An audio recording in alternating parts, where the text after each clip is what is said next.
It's the most wonderful time of the year. December is here and holiday season is upon us. Get a cup of hot cocoa and curl up with your phone because my favorite holiday is officially begun. That's right, the baseball winter meetings, baby. Let's go. Lots of buzz in the air. Lots of big names available in free agency and through trades. I'm your boy, the Zoobs, Andrew Zuber. It is time for Pitch Talks, brought to you by North Star Bets. All the cool kids and their khakis are descending on San Diego, California this week to huddle together in hotel conference rooms and leak rumors about baseball transactions while eating fish tacos. I am not jealous. I'm not jealous, of course, because I get to do the most fun part, which is scroll endlessly on my phone, nibble up any little scrap of information I can get my mitts on, and determine whether or not it is true based solely on how it makes me feel the moment I hear it. The winter meetings aren't always where the big moves happen. They do sort of serve to lay the groundwork, though, for the things that take us from the World Series into spring training. This year, it could be a little bit different, we've heard, because mainly some of the biggest dominoes have already fallen at the top of the market. For starters, pitching that is, former Mets ace Jacob deGrom is already off the market. The 34-year-old signed a 5-year, $185 million whopper of a deal with the Texas Rangers, who are following up last offseason where they dropped big figures on shortstops Corey Seager and Marcus Semien. All that money to lose 94 games last year, probably not ideal, but everything is bigger in Texas, including the paychecks for the ball players. How did the Mets deal with the news of losing Jacob deGrom? Well, they dealt with it quite well, actually. They turned around and reportedly added Justin Verlander for 2 years and more than $86 million. He'll be 40 this year, but he's won the Cy Young 2 of the last 3 seasons he's played, bouncing back from a year off with Tommy John surgery with a 1.75 ERA in 175 innings in 2022. Now, everybody needs pitching, so consider a lot of teams in on Carlos Rodon after Verlander didn't work out for them.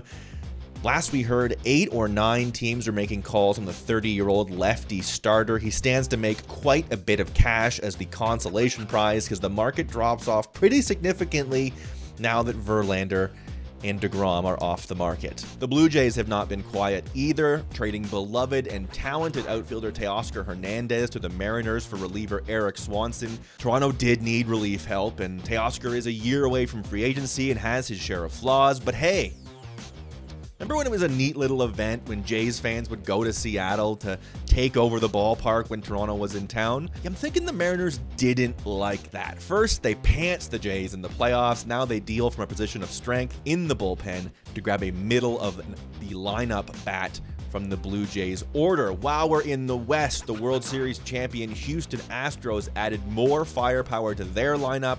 A 3-year deal for Jose Abreu, the former sham 2020 season AL MVP, is limited still at his advanced age. Probably going to be a primary DH, but let's just assume the Astros magic will turn him into a positive deal for them. The shortstop market, it remains basically unchanged since we last spoke, so let's move our focus into the outfield.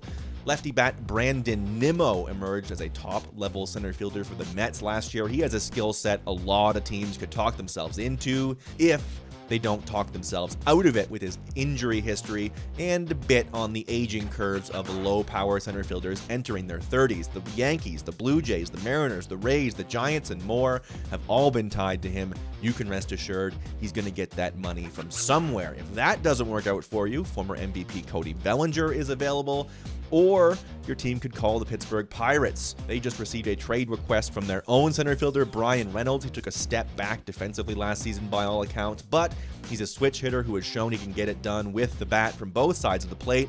Entering his age 28 season, that all adds up to him drawing plenty of interest. And finally, we arrive at the biggest fish of big fishes. Where in the heck is Aaron Judge going to play last year? Well, if you have an inkling, I got good news. North Star Bets has you covered with markets on where Aaron Judge will play his home games in 2023. A reunion with the Yankees as the runaway favorite at -500. You know the Yankees always have the money to spend, and they did win the division in a walk last year, but behind them at +120, the San Francisco Giants. They've been in the mix basically since before the offseason started.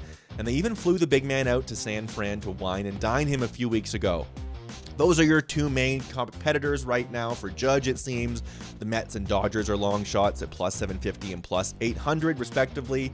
There's some wild ones on the board, too. If you're feeling dangerous, you can take the Jays at plus 5,000 or the freewheeling Rangers at plus 2,500. There's still so much baseball offseason left and so many moves to come. I can't wait to break it all down with you again right here on another Pitch Talks. And don't forget, for all the markets on futures like who will snag Aaron Judge, or even long-term picks like who's going to win the 2023 World Series, visit northstarbets.ca.